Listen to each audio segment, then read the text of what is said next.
जो ज्यादा सोचते हैं। बुद्ध कहानी।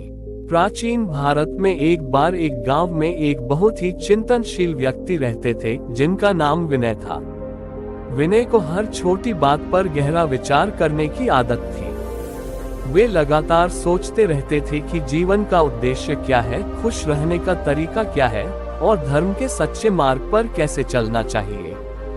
एक दिन विनय ने सुना कि बुद्ध जी अपने शिष्यों के साथ उस गांव में आने वाले हैं।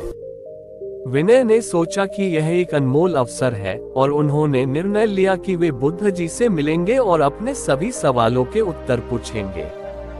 विनय बुद्ध जी से मिले और अपनी कई चिंताओं और सवालों को उनके सामने रख दिया। बुद्ध जी ने विनय को ध्यानपूर्वक सुना और फिर उन्हें एक कहानी सुनाई। एक बार एक गांव में एक किसान था। वह किसान बहुत मेहनती था और रोजाना सुबह सुबह अपने खेत में काम करने जाता था।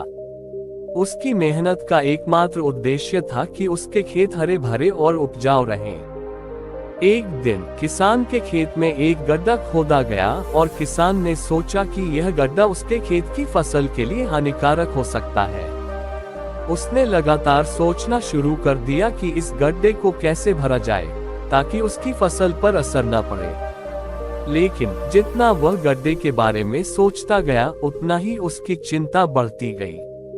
उसकी नींद उड़ गई और उसका मन भी लगातार इसी सोच में डूबा रहा।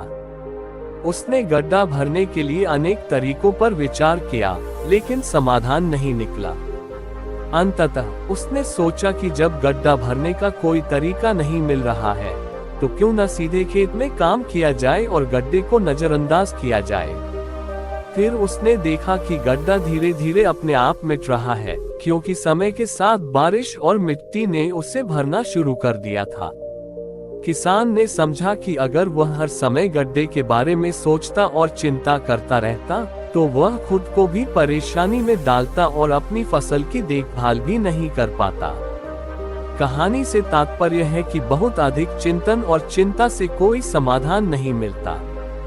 कभी कभी समस्याओं को समय पर छोड़ देना और सीधे अपने कार्य पर ध्यान देना ज्यादा उचित होता है।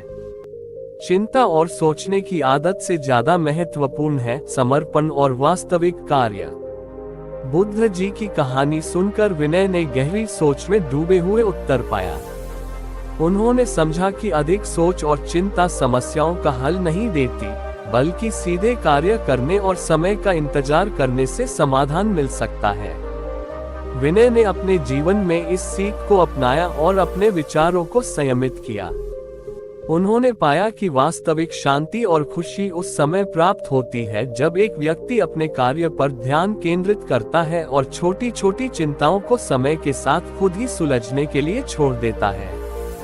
इस प्रकार विनय ने बुद्ध जी की कहानी से प्रेरणा ली और अपने जीवन में संतुलन और शांति बनाए रखी। उन्होंने समझा कि जीवन में सफलता और सुख प्राप्त करने के लिए केवल चिंतन और विचार ही नहीं, बल्कि सक्रियता और समर्पण भी जरूरी है।